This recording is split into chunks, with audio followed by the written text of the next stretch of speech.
¿Qué harías si tuvieras el poder de transformar la historia, pero durante 18 años desaparecieras del mapa sin dejar rastro alguno? Ese es el misterio más intrigante de la figura más influyente de todos los tiempos, Jesús de Nazaret. Entre los 12 y los 30 años de su vida, la Biblia guarda silencio absoluto. No hay milagros, no hay discípulos, no hay caminos que seguir. Solo una línea, casi como una sombra, y Jesús crecía en sabiduría, en estatura y en gracia para con Dios y con los hombres. Ese silencio ha desconcertado a teólogos, historiadores, investigadores y creyentes durante siglos. ¿Cómo es posible que una etapa tan importante, la adolescencia, la juventud, la madurez inicial, esté completamente ausente de los evangelios? ¿Qué hacía Jesús durante esos 18 años perdidos? En este vídeo vamos a adentrarnos en esa zona oculta del cristianismo. Una etapa desconocida, pero que muchos creen que contiene claves fundamentales para entender el carácter, el mensaje y la misión del Nazareno. Un periodo envuelto en misterio, silencio y muchísima especulación. ¿Es posible que Jesús haya viajado fuera de Israel? ¿Visitó Egipto, como dicen algunos manuscritos antiguos? ¿Estuvo en la India, aprendiendo de sabios y monjes budistas? ¿Vivió entre los esenios, una comunidad judía mística que esperaba la llegada del Mesías? ¿O simplemente permaneció en Nazaret, trabajando con su padre José como carpintero, viviendo una vida sencilla y discreta? Existen cientos de teorías, algunas más fundadas, otras más fantasiosas. Algunos afirman que Jesús estudió en Alejandría, la cuna del conocimiento en su época. Otros creen que viajó hasta el Tíbet y aprendió prácticas de meditación profunda. Hay quienes aseguran que fue a Persia y conoció de cerca las enseñanzas del zoroastrismo. Incluso hay documentos, como el manuscrito 255 del monasterio de Emis, en Ladakh, India, que afirman que un joven llamado Isa predicó allí sobre el amor al prójimo y la humildad. ¿Era Jesús? ¿O simplemente una coincidencia? Pero no solo fuera de la Biblia encontramos enigmas. Dentro de la propia tradición cristiana hay textos que nunca llegaron al canon oficial, los llamados evangelios apócrifos. En ellos se narran episodios sorprendentes de la juventud de Jesús, desde momentos en los que da vida a pajaritos de barro hasta escenas donde enseña a maestros mucho mayores que él. Aunque no son considerados textos sagrados, sí muestran que, desde tiempos antiguos, hubo interés por llenar ese vacío. Ahora bien, ¿y si el silencio es intencional? ¿Y si la ausencia de detalles no es un descuido, sino una enseñanza? Muchos teólogos afirman que esos años de anonimato fueron una preparación silenciosa. Un tiempo donde Jesús creció en obediencia, humildad y conexión con Dios, lejos de los reflectores. Un tiempo que nos recuerda que el proceso interno también es sagrado. Que no todo lo espiritual es visible. Que el anonimato puede ser terreno fértil para el alma. Y entonces, llegamos a un punto clave. ¿Importa realmente lo que ocurrió en esos 18 años? ¿Necesitamos saberlo todo para entender su mensaje? O tal vez, el misterio de Jesús también es parte de su poder. Porque a veces, las preguntas pesan más que las respuestas. Y los silencios gritan verdades que las palabras no pueden expresar. Este vídeo no pretende dar respuestas absolutas. No tenemos una máquina del tiempo, ni una grabación secreta, ni un diario oculto que revele lo que Jesús hizo desde los 12 hasta los 30 años. Pero sí tenemos pistas. Y tenemos preguntas. Y tenemos la posibilidad de reflexionar sobre lo que significan esos años en blanco. A lo largo de esta hora, exploraremos todos los ángulos posibles. Comenzaremos analizando qué dice realmente la Biblia y cuál es el contexto de ese silencio. Luego, recorreremos las principales teorías históricas, desde las más tradicionales hasta las más provocadoras. Nos adentraremos en los evangelios apócrifos y otros textos que intentaron narrar la juventud de Jesús desde distintas perspectivas. Veremos cómo la teología cristiana ha interpretado el silencio como parte del plan divino. Y también conoceremos lo que dicen hoy los arqueólogos, los biblistas y los investigadores independientes sobre esta etapa crucial de su vida. Este será un recorrido lleno de datos, historia, religión y filosofía. Pero también será una travesía personal. Porque cada vez que hablamos de Jesús, no solo estamos hablando de un personaje histórico, sino de lo que representa: fe, transformación, sacrificio, esperanza. Así que si alguna vez te has preguntado, ¿qué hizo Jesús cuando no lo estábamos viendo? ¿Cómo se convirtió en el Maestro, en el Profeta, en el Salvador que conocemos? ¿Qué aprendió en el silencio que luego enseñaría con tanto poder? Este vídeo es para ti. Ponte cómodo, abre tu mente y prepárate para un viaje diferente. Uno que no tiene todos los caminos dibujados, pero sí muchas pistas por descubrir. Exploraremos los años perdidos de Jesús de Nazaret. Y quién sabe, tal vez también descubramos algo de nosotros mismos en ese misterio. Cuando abrimos los evangelios esperando una biografía detallada de Jesús, nos encontramos con una sorpresa: faltan 18 años enteros de su vida. Es como si alguien hubiese arrancado un capítulo completo del relato. Entre los 12 años, cuando asombra en el templo, y los 30, cuando comienza su ministerio, no se menciona prácticamente nada. Este vacío ha intrigado a generaciones de creyentes, teólogos e investigadores. ¿Por qué la Biblia guarda silencio sobre una etapa tan formativa? La última escena de la infancia de Jesús se encuentra en Lucas 2, 41-52. En ella, Jesús y su familia viajan a Jerusalén para celebrar la Pascua. Durante el regreso, sus padres descubren que ha desaparecido. Después de 3 días de búsqueda, lo hallan en el templo, conversando con los maestros. Todos están asombrados por su entendimiento. María le pregunta por qué les ha hecho eso, y Jesús responde: ¿no sabíais que en los negocios de mi Padre me es necesario estar? Una respuesta que revela su identidad y misión espiritual, incluso a tan temprana edad. Este relato termina con una frase clave: y descendió con ellos, y volvió a Nazaret, y estaba sujeto a ellos.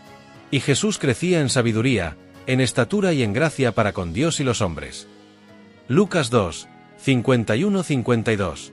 Y después de esto, silencio. Un silencio que no se rompe hasta Lucas 3 y 23, donde se nos dice: Jesús mismo al comenzar su ministerio era como de 30 años. En solo 2 versículos, se encapsulan 18 años de su vida. No hay mención de eventos, viajes, enseñanzas, milagros, ni siquiera de una rutina. La narrativa salta directamente de un niño sabio a un hombre que revoluciona la historia. ¿Es común este tipo de vacío narrativo en la Biblia? La respuesta es no.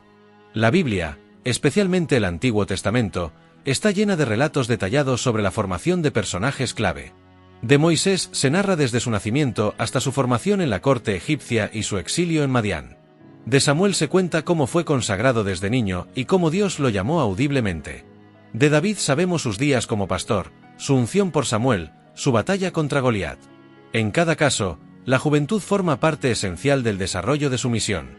Jesús, sin embargo, parece emerger de la nada. Algunos argumentan que los evangelios no fueron escritos con el objetivo de ser biografías completas, sino testimonios de fe. Su propósito era presentar a Jesús como el Hijo de Dios, el Salvador, no relatar cada año de su vida. En esa lógica, su infancia y juventud eran irrelevantes para el mensaje central. Pero otros opinan que este silencio no es solo funcional, sino intencional. Muchos estudiosos han propuesto que este vacío no es simplemente una omisión, sino un símbolo. Que este silencio representa un tiempo de preparación, de maduración, de contacto profundo con Dios y consigo mismo. Jesús, aunque divino, era también plenamente humano. Como humano, necesitaba crecer, observar, interiorizar. No nació predicando ni haciendo milagros. Aprendió. Se formó. Fue hijo, vecino, aprendiz. Esa etapa oculta podría haber sido precisamente lo que lo hizo tan empático, tan cercano a los más pobres, tan profundamente humano. ¿Y si lo que no se cuenta es lo que más nos enseña? Cuando la gente de Nazaret lo oye predicar, su reacción lo dice todo. ¿De dónde tiene estas cosas? ¿No es este el carpintero, hijo de María? Marcos 6, 3. Ese versículo nos da una pista. Durante años, Jesús fue simplemente el carpintero. La palabra griega utilizada es tecton, que no solo significa carpintero, sino también artesano, constructor. Esto sugiere que Jesús trabajaba con materiales como madera y piedra, construyendo casas, herramientas, quizás muebles. Vivió como un trabajador más, entre obreros y clientes, sin mostrar señales visibles de ser el Mesías. Este dato no es menor. Su mensaje posterior de humildad, de dignidad en el trabajo, de valor en lo sencillo, tiene raíces en esta etapa. Jesús no fue un rabino de élite. Fue un trabajador. Y eso lo conecta con millones de personas en todas las épocas. Este patrón, una etapa de preparación silenciosa antes de una gran misión, no es exclusivo de Jesús. Moisés pasó 40 años en el desierto antes de regresar a Egipto como libertador. David fue pastor en soledad antes de convertirse en rey. Elías se escondió junto al arroyo Querit antes de confrontar a Acab. Juan el Bautista vivió en el desierto hasta que llegó su hora. En todos estos casos, el aislamiento es un preludio a la transformación. Una etapa de formación interna, de lucha espiritual, de búsqueda silenciosa. Jesús, con toda probabilidad, también vivió algo así. Aunque los evangelios no lo detallen, su sabiduría y madurez al iniciar su ministerio indican un proceso previo. Uno que tal vez era demasiado sagrado o demasiado íntimo como para narrarlo. Lucas 2:52. La frase Jesús crecía en sabiduría, en estatura y en gracia para con Dios y los hombres ha sido objeto de muchas interpretaciones. Algunos la ven como una fórmula teológica. Jesús crece en 4 dimensiones: intelectual, sabiduría, física, estatura, espiritual, gracia con Dios, y social, gracia con los hombres. Es un retrato de desarrollo integral. Nos recuerda que Jesús no vino al mundo como un superhéroe, sino como un niño que debía crecer, madurar y aprender como cualquiera. Esta simple línea resume quizás lo más profundo de su encarnación, que Dios eligió vivir nuestro proceso humano. ¿Por qué no más detalles? Hay muchas teorías. Algunos dicen que los evangelistas simplemente no tenían información fiable sobre esa etapa. Otros creen que había relatos orales, pero se descartaron por parecer legendarios o poco edificantes. Algunos textos apócrifos, como el Evangelio de la infancia de Tomás, incluyen historias extrañas, como Jesús matando a un niño con una palabra y luego resucitándolo, o dando vida a pajaritos de barro. Estos relatos, más míticos que históricos, fueron excluidos del canon. Pero también hay una explicación espiritual más profunda. Que Dios mismo quiso que esa etapa permaneciera en el misterio. Que no todo lo sagrado debe ser explicado. Que hay momentos en la vida, también la de Jesús, que pertenecen solo a Dios. El Jesús que espera. Este Jesús invisible, silencioso, que no enseña ni sana ni desafía al poder, también es el Cristo. Es el Cristo que espera. El Cristo que madura en lo oculto. El Cristo que se forma sin aplausos ni seguidores. Y eso tiene una enorme relevancia para nosotros. Vivimos en una época de inmediatez, de visibilidad constante. Parece que si no estás publicando, brillando o produciendo, no existes. Pero el Jesús de los años perdidos nos dice lo contrario. Nos dice que el anonimato también es fértil. Que los años de silencio también cuentan. Que el crecimiento más profundo ocurre muchas veces, cuando nadie nos está mirando. ¿Dónde estuvo Jesús durante sus años perdidos? Si la Biblia guarda silencio, otros textos y tradiciones se han atrevido a hablar. A lo largo de los siglos han surgido múltiples teorías que intentan llenar ese vacío narrativo. Algunas se basan en pistas arqueológicas, otras en documentos antiguos y otras simplemente en deducciones lógicas. Hoy repasaremos las más conocidas y debatidas. Algunas te sorprenderán. La primera y más aceptada por la tradición cristiana es la más simple: Jesús no fue a ningún lado. Vivió en Nazaret, trabajó como artesano, estudió las Escrituras y llevó una vida común. El argumento es que si hubiera hecho algo extraordinario, sus vecinos no se habrían sorprendido tanto cuando comenzó su ministerio. Recordemos que Marcos 6:3 dice: ¿No es este el carpintero, hijo de María? ¿No están sus hermanos aquí con nosotros? Esta reacción sugiere que no lo veían como alguien con una historia fuera de lo común. Si hubiese viajado, estudiado con sabios o mostrado poderes antes de los 30, lo habrían sabido. Los defensores de esta teoría ven esos 18 años como parte de la encarnación humilde de Cristo, el Hijo de Dios viviendo como un hombre más, creciendo en sabiduría y carácter, lejos del protagonismo. Mateo 2:13 relata que José y María huyeron con Jesús a Egipto tras la amenaza de Herodes. Eventualmente regresaron, pero algunos investigadores sostienen que Jesús pudo haber regresado a Egipto durante su juventud. ¿Por qué Egipto? Porque era uno de los centros de sabiduría espiritual y filosófica del mundo antiguo. Allí estaban los restos de la civilización faraónica, la biblioteca de Alejandría y comunidades judías importantes como en Alejandría y Heliópolis. Esta teoría sugiere que Jesús pudo haber aprendido conceptos sobre la inmortalidad del alma, la vida después de la muerte y la regeneración espiritual que luego resonarían en su enseñanza. Aunque no hay evidencias directas de este regreso, sí existe una conexión histórica y geográfica plausible. Una de las teorías más fascinantes, y también más debatidas, es la que dice que Jesús viajó al este, específicamente a la India, Nepal y el Tíbet. Esta idea fue popularizada a finales del siglo XIX por un viajero ruso llamado Nicolás Notovich, quien afirmó haber encontrado un manuscrito tibetano en el monasterio de Emis, en Ladakh. Según él, el texto hablaba de un sabio llamado Isa que predicó en India y fue perseguido por los brahmanes. Este Isa habría regresado a su tierra natal a los 29 años. Aunque la autenticidad del manuscrito ha sido ampliamente cuestionada, e incluso tachada de fraude, la teoría ha ganado popularidad. Autores como Holger Kersten y Elizabeth Clare Pratchett han defendido la idea de que Jesús conoció las enseñanzas del budismo y del hinduismo. Hablan de paralelismos entre las bienaventuranzas y el Sermón del Monte con el Dhammapada, o entre el perdón radical de Jesús y la compasión budista. Los críticos dicen que no hay pruebas arqueológicas y que estas similitudes son universales, no necesariamente indicio de influencia directa. Pero incluso así, la posibilidad de un contacto espiritual entre Oriente y Occidente en esa época no es imposible. Otra teoría muy interesante sugiere que Jesús pasó parte de esos años viviendo con los esenios, una comunidad judía radical que vivía en aislamiento en el desierto, cerca del Mar Muerto. Los esenios eran conocidos por su vida de disciplina, celibato, meditación y profundo estudio de las Escrituras. Algunos expertos creen que los manuscritos del Mar Muerto, descubiertos en Qumrán en 1947, podrían estar relacionados con esta comunidad. Y aunque Jesús no es mencionado directamente, algunas de sus enseñanzas tienen sorprendentes paralelismos con los textos esenios. ¿Pudo haber sido Jesús un miembro, o al menos un aprendiz, de esta secta? Los evangelios no lo dicen, pero las similitudes son intrigantes. Ambos hablaban del reino de Dios. Ambos practicaban rituales de purificación similares al bautismo.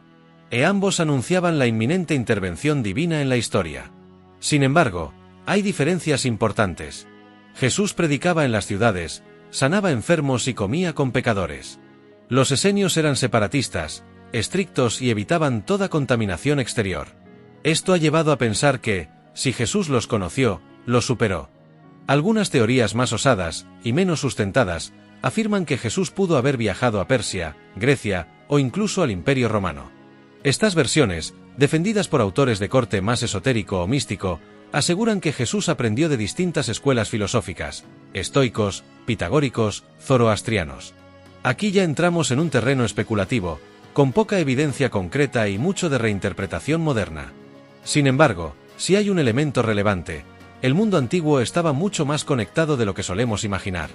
Las rutas comerciales como la ruta de la seda ya existían, y las ideas circulaban con sorprendente fluidez. ¿Es imposible que un joven judío inquieto se haya movido entre culturas buscando respuestas? No. ¿Es probable? Difícil de probar. Pero no deja de ser una hipótesis fascinante.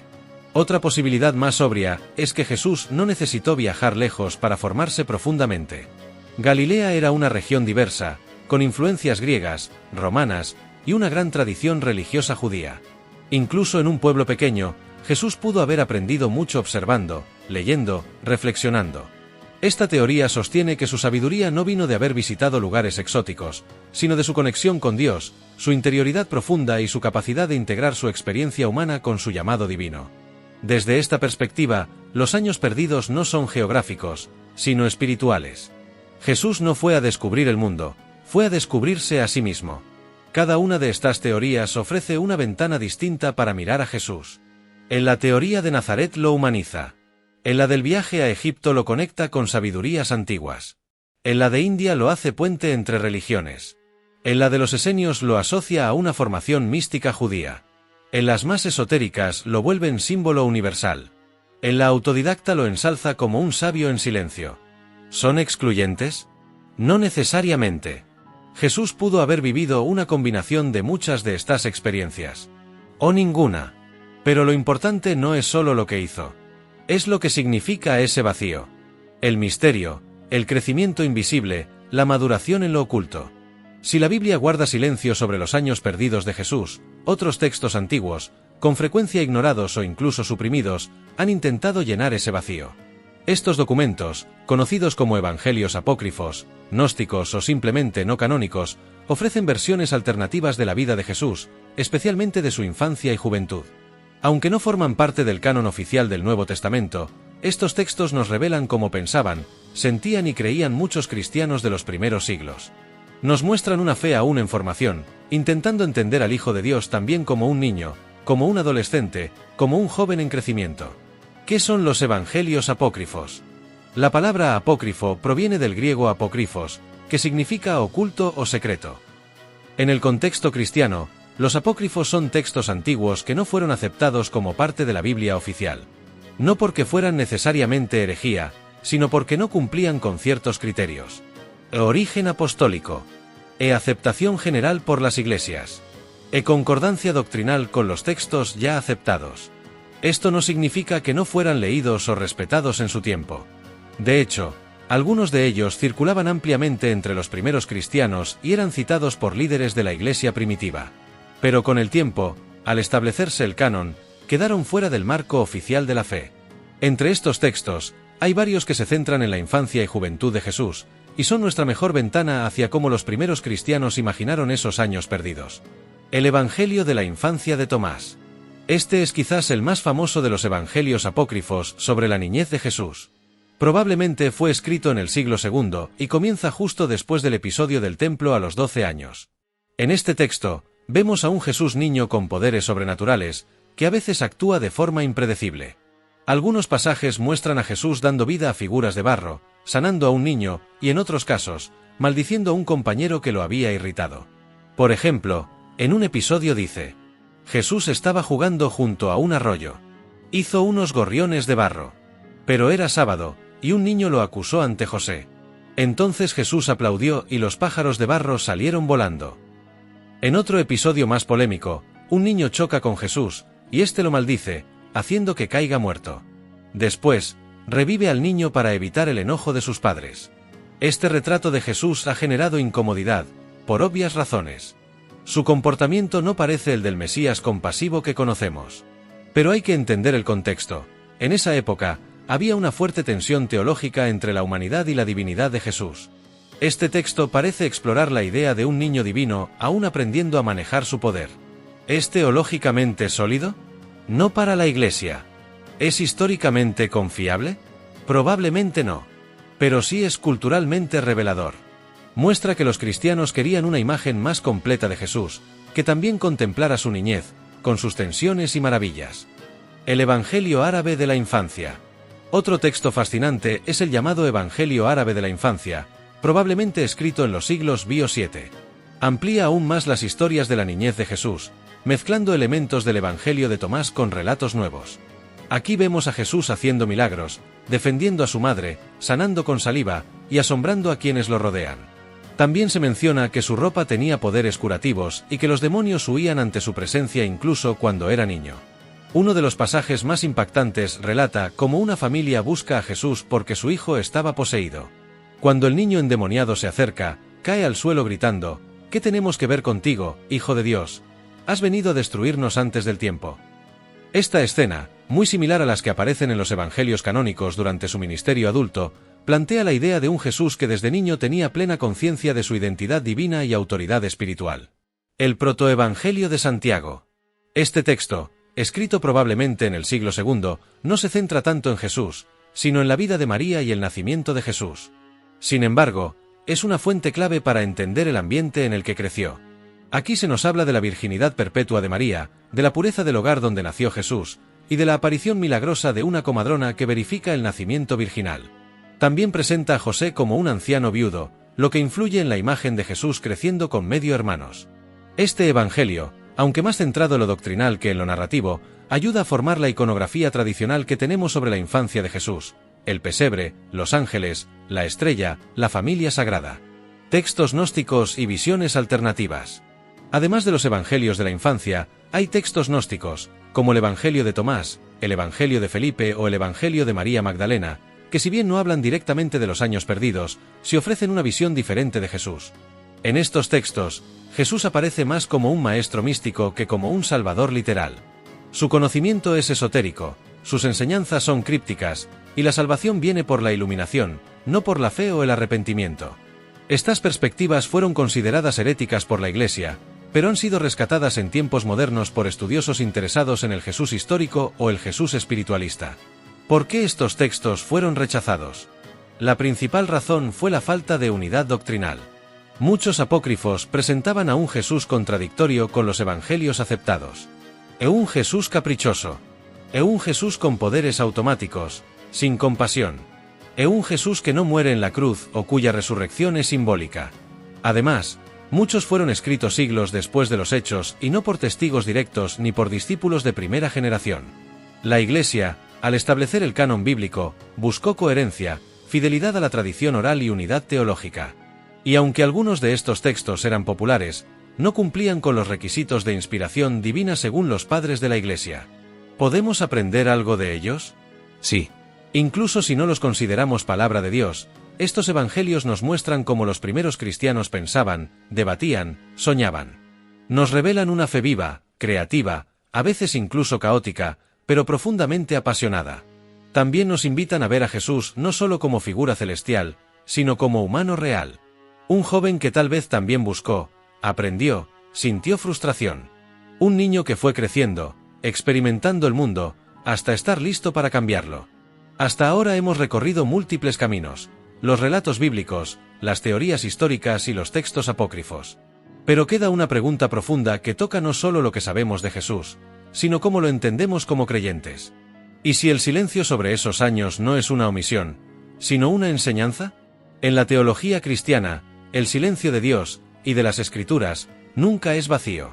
Siempre hay intención, propósito, mensaje. A veces lo que no se dice pesa más que lo que se dice. Y en el caso de Jesús, esos 18 años sin relato pueden tener un significado espiritual tan profundo como cualquier milagro. Desde los primeros siglos del cristianismo, algunos padres de la Iglesia han interpretado el silencio bíblico como una etapa necesaria del plan divino. Una preparación en lo oculto, lejos de los ojos del mundo, donde Jesús se formó, oró, observó, amó en lo secreto. San Agustín escribió: nada de lo que Jesús hizo fue innecesario, incluso lo que no fue contado. Para él, lo no revelado en los evangelios formaba parte del misterio de la encarnación, que el Hijo de Dios, siendo divino, asumiera una existencia verdaderamente humana. Y parte de lo humano es la espera, el anonimato, el proceso lento. El cristianismo no fue fundado por una figura pública desde la cuna. Fue iniciado por un hombre que pasó la mayor parte de su vida fuera del ojo público. Esto desafía la lógica de nuestra era moderna, donde se valora la exposición temprana, el talento precoz, el éxito visible. Pero Jesús vivió en silencio durante décadas. ¿Por qué? Tal vez porque el crecimiento auténtico ocurre en el secreto. Porque las raíces más profundas se forman cuando nadie te ve. Porque incluso el Hijo de Dios necesitó tiempo para madurar, en cuerpo y alma. 3. El silencio que transforma. Los años perdidos de Jesús nos enseñan que el anonimato también puede ser sagrado. Que el proceso oculto no es tiempo perdido, sino tiempo sembrado. Que no necesitas estar brillando para estar creciendo. Que incluso el Salvador del mundo tuvo una etapa de formación silenciosa, invisible, pero esencial. Jesús no nació predicando. No sanaba desde la cuna. No hacía milagros con pañales. Esperó. Maduró. Creció. Y entonces, actuó. ¿Y tú? Tal vez estás en tu Nazaret. Tal vez tu escenario todavía no llegó. Pero eso no significa que no tengas propósito. Los años silenciosos de Jesús son espejo de nuestra propia vida interior. Al imaginar a Jesús en su juventud, trabajando, pensando, caminando por calles de polvo, lo entendemos mejor. Lo vemos no solo como el Cristo glorificado, sino como el joven que amaba, dudaba, soñaba. Un hombre que, como tú, se preguntó por su misión. Un hombre que también buscó. Y en esa búsqueda silenciosa, se encontró con el Padre. 5. ¿Y si el silencio era el plan? No fue olvido. No fue error. Fue pedagogía divina. Dios no nos da todos los detalles. Nos da lo esencial, y el resto, lo dejamos a la fe. Como dijo San Juan, estas cosas se han escrito para que creáis, pero hay muchas otras que no se escribieron. Esa es la lógica del reino. No saberlo todo. No controlarlo todo. Solo confiar. 6. Un llamado a ti. Hoy, tú también tienes años que parecen perdidos. Etapas que no entendiste. Procesos que no tuviste cómo explicar. Momentos donde parecía que Dios estaba en silencio. Pero tal vez, justo ahí te estaba formando. Como formó a Jesús. En lo secreto. En lo invisible. En el silencio. 7. El viaje continúa. Este vídeo no pretendía darte una respuesta cerrada. Pretendía abrirte una puerta. Una puerta al misterio. A la humanidad de Jesús. Y a tu propia historia. Porque Jesús no solo vivió en Palestina. Jesús vive en ti. Y puede estar escribiendo tu historia justo ahora, aunque parezca que no hay relato. Si este viaje te ha hecho pensar, sentir o creer un poco más. Si el misterio te habló más que muchas respuestas. Si encontraste a Jesús en lo que no se dijo. Suscríbete al canal. Dale like al vídeo. Comparte con alguien que esté atravesando su propio silencio. Y déjanos en los comentarios. ¿Qué crees tú que hizo Jesús entre los 12 y los 30 años? Porque este viaje no termina aquí. Apenas comienza. Y lo mejor, aún no se ha escrito.